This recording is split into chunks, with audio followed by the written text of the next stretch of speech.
Hello everyone, welcome to my channel. आपने मेरे पुराने वीडियोस में देखा होगा बालकनी, तो मैं आज आपको बालकनी टूर दिखा दूंगी और हमारे बालकनी में जो जो प्लांट्स है ना उसके बारे में बताऊंगी।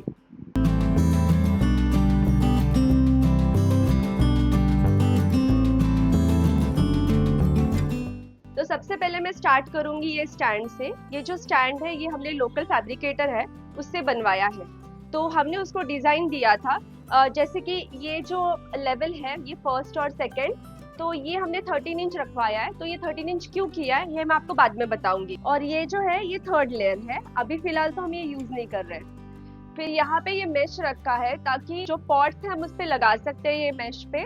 और ऊपर देखिए हमने हुक भी बनवाया है ताकि जो हैंगिंग पॉट्स है ना वो रख सकते, लगा सकते हैं हुक्स पे।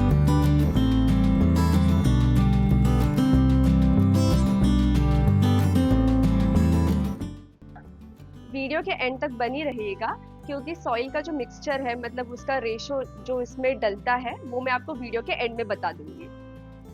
फर्स्ट हमने स्टैंड के बारे में बात की, अभी सेकंड हम जो बात करेंगे वो पॉट के बारे में। तो पॉट जो आते हैं वो मिट्टी के आते हैं, सिरेमिक के आते हैं, प्लास्टिक के। तो हमें तो लेने थे ज्यादातर सिरेमिक या मिट्टी के, लेकिन आपको पता है बिल्डिंग में थोड़ा सा ना वजन ज्यादा हो जाता है अगर हमने मिट्टी के या फिर सिरेमिक के पॉट ले लिए। तो हमने सिरेमिक के पॉट्स लिए हैं लेकिन वो थोड़े कम लिए हैं और वो हम ज्यादातर लिविंग रूम में रखते हैं। और जो हम बाहर बालकनी में रख रहे हैं वो प्लास्टिक के पॉट्स है। तो यहाँ पे हमने एक जैसे ब्राउन कलर का पॉट्स लिए हैं, ये सारे प्लास्टिक के ही है जो यहाँ पे रखे हैं। और जो ऊपर रखे ये हैंगिंग वाले जो है ये कलरफुल है। थर्ड लेयर में हमने प्लास्टिक के ही पॉट्स लगाए हैं कलरफुल, जो हम हैंग कर सकते हैं। ये जो प्लांट्स है ना ज्यादातर आपको दिखेंगे इंडोर प्लांट्स है। तो हमारा प्लान क्या है ना कि वो साइड में एक और स्टैंड बनाएंगे और ये जो सारे इंडोर प्लांट्स है ना थोड़े बहुत यहाँ पे रखेंगे और जो हमारी दूसरी बालकनी है वहां पे ट्रांसफर करेंगे। और जो मैंने आपको स्टार्टिंग में बोला था कि हमने ये यहाँ पे 13 इंच का रखा है, तो उसका रीजन क्या है कि हम वहां पे ग्रो बैग्स रखेंगे 12 इंच या 13 इंच के। तो एक छोटू सा किचन गार्डन जो होता है ना वो बनाने का प्लान है। तो उसके लिए जो 3 लेयर्स है ना उसमें ग्रो बैग रहेंगे और हमने जितने भी जो डेली यूज में सब्जियां लगती है ना वो उसमें ग्रो करेंगे। इसका नाम है डम केन। ये एयर में से कुछ टॉक्सिन्स रिमूव करता है और हमें फ्रेश एयर देता है। इसके 4 वैरायटीज है मेरे पास। कुछ कल्चर्स में ये प्लांट को शुभता और समृद्धि का प्रतीक माना जाता है।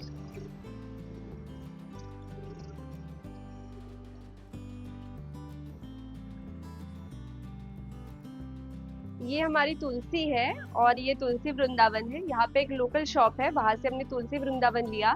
फिर यहाँ पे दिया रखने के लिए भी जगह है, तो शाम में हम दिया लगाते हैं यहाँ पे। हमारे गार्डन में जो फ्लावरिंग प्लांट्स है वो 3-4 ही है। उसमें से ये एक है, पहले जास्मीन है,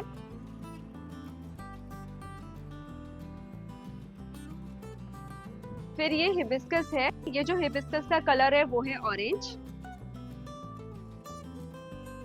फिर ये जो ऊपर जो है ना ये है ऑफिस टाइम। इसमें ऑफिस टाइम हमारे पास 3 टाइप के हैं, एक रेड है, पिंक एंड व्हाइट है। तो तीनों भी फ्लावरिंग ही है। उसमें इतने सुंदर सुंदर फ्लावर्स आते हैं ना छोटे छोटे, लेकिन आज जिस दिन शूट करना है ना उस दिन एक भी फ्लावर नहीं है। फिर ये जो है ये है मॉन्स्टेरा। ये एक मॉन्स्टेरा का टाइप है क्योंकि इसमें जो लीव्स है ना ये इसका लीव देखिए ये अलग अलग है। तो ये एक दूसरा टाइप है मॉन्स्टेरा में। ये कड़ी पत्ता है, ये यूज कर करके ना इसका हालत ऐसा हो गया है। ये दूसरा जो प्लांट है ये मिर्ची का है। ये 15-20 दिन हो गए हमें लाके। अब जैसे ये थोड़ा बड़ा हो जाएगा हम इसको ग्रो बैग में शिफ्ट करेंगे। ये है चाइनीज मनी प्लांट। फिर ये है टर्टल वाइन। इसका बहुत खूबसूरत ये ऐसे हैंगिंग, अगर आप हैंगिंग पॉट में लगाओगे ना तो ये बहुत अच्छे से प्लांट आएगा, ये देखिए। फिर ये है गोल्डन सेडम। उसके बाद ये है इंच प्लांट। ये भी एयर प्यूरिफिकेशन के लिए यूज होता है ये प्लांट। फिर हमारे पास एक और प्लांट है, ये है क्रिसमस ट्री। आपने मेरे पहले वाले ब्लॉग्स में देखा होगा ये ट्री। ये है मनी प्लांट। ये दोनों भी अलग अलग टाइप के हैं मनी प्लांट। फिर ये है सिंगोनियम। इसमें अलग अलग कलर आते हैं, रेड हो गया, पर्पल हो गया। तो जो हमारे पास वेरिएंट है वो ग्रीन कलर का है। ये जेड प्लांट है, ये प्रॉस्पेरिटी के लिए यूज होता है। अभी आप देख सकते हो इसके जो पत्ते हैं ना वो झड़ गए हैं, क्योंकि इसको ना मिनिमम 4 to 5 आवर्स धूप में रखना है। और हमें पता नहीं था, हमने उसको अंदर रखा था और उसका जो पानी है ना वो लीव्स में रहता है। और शायद से ज्यादा पानी हो गया होगा, क्योंकि उसको 15-15 20-20 दिन भी अगर वाटरिंग नहीं किया ना तो भी चलता है ये प्लांट में। तो शायद से थोड़ा ज्यादा पानी हो गया, तो उसकी वजह से ना उसके पत्ते सारे झड़ गए। तो अभी फिलहाल हमने इसको बाहर रखा है और हम वेट कर रहे हैं ताकि उसके लीव्स जो है वो वापस आ जाए।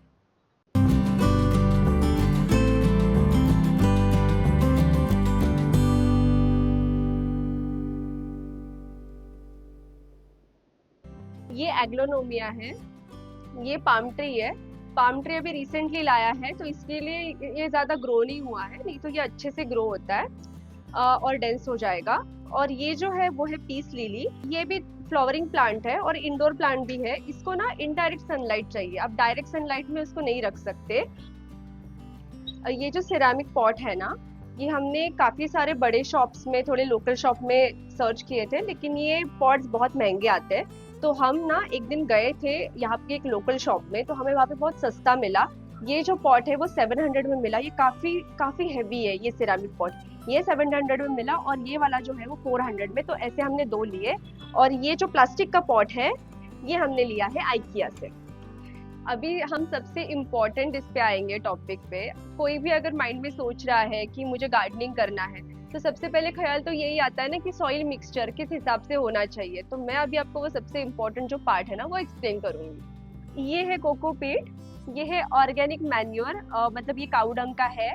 वो है बोन मील, फिर इसके बाद ये है नीम खली, और वो जो है वो है सॉइल। कोकोपीट कैसे यूज करना है ना वो मैं बताती हूँ। उसके लिए आपको रात भर उसको 12 आवर्स वाटर में सोक करना है। उसमें सॉल्ट काफी होता है, तो सबसे पहले हमें वो सॉल्ट रिमूव करना है ताकि वो जो प्लांट्स है उसको डैमेज ना करे।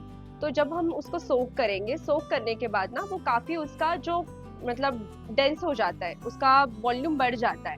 उसके बाद हमें उसको एटलीस्ट कम से कम 3 बार तो धोना है अच्छे से। 3 बार उसको धोने के बाद फिर हमें उसको यूज करना है। कोकोपीट जो है वो पानी को पकड़ के रखता है। इसकी वजह से क्या होता है ना, आपको डेली प्लांट्स को वाटरिंग करने की जरूरत नहीं है। आप ऑफिस जाते हो, आपको बिजी हो, टाइम नहीं मिल रहा है, तो आप हफ्ते में 2 या 3 बार आप वाटरिंग कर सकते हो प्लांट्स को। कोकोपीट का एक और भी एडवांटेज है, जब हम उसको सॉइल के साथ मिक्स करते हैं ना, तो सॉइल और वो उसका जो मिक्सचर है ना वो बहुत खिला खिला रहता है। इसकी वजह से ना प्लांट्स बहुत अच्छे से ब्रीथ कर सकते हैं। ये मैंने मिक्सचर प्रेप करके रखा है। इसमें 50% जो है वो है सॉइल, 50% है वो है कोकोपीट। और ये जो स्पून है ना वो 100 ग्राम का स्पून है, और इसमें मैंने 100 ग्राम ऑर्गेनिक मैन्योर ऐड किया है, दैट इज काऊ डंग। फिर 100 ग्राम बोन मील ऐड किया है एंड 100 ग्राम उसमें नीम खली ऐड किया है। प्लांट में फंगल इन्फेक्शन ना हो इसके लिए हम नीम खली यूज करते हैं। और जो बोन मील है ना, जो कंप्लीट न्यूट्रिशन है वो हमें बोन मील से मिलेगा। तो ज्यादातर ये फ्लावरिंग प्लांट्स के लिए यूज होता है। जो मेन है वो रोज, क्योंकि अच्छे से रोज आते हैं, या कोई भी और फ्लावरिंग प्लांट है ना उसमें काफी सारे फ्लावर्स आते हैं। हम इसके ऊपर एक और वीडियो बनाएंगे जहाँ पे ना हम ये बालकनी का आपको पूरा मेकओवर दिखाएंगे। जो ये रेलिंग है ना, यहाँ पे मैं एक क्रीपर डालूंगी। फिर ये जो हमारे पॉट्स है ना, ये आपको ये कॉर्नर दिख रहा है, यहाँ पे हम एक और स्टैंड बनाएंगे, और ये जो पॉट्स है हम यहाँ पे ट्रांसफर करेंगे, और जो कुछ पॉट्स है बाकी के वो हम दूसरे बालकनी में ट्रांसफर करेंगे। जैसे मैंने आपको बताया था पहले कि नेक्स्ट टाइम मैं ग्रो बैग लेके आने वाली हूँ, तो आपको ये वीडियो में, अगले वीडियो में आपको वही दिखेगा कि मैं यहाँ पे ग्रो बैग लगा रही हूँ, इसमें अलग अलग सब्जियां ग्रो कर रही हूँ। एक छोटा सा हम यहाँ पे किचन गार्डन बनाएंगे।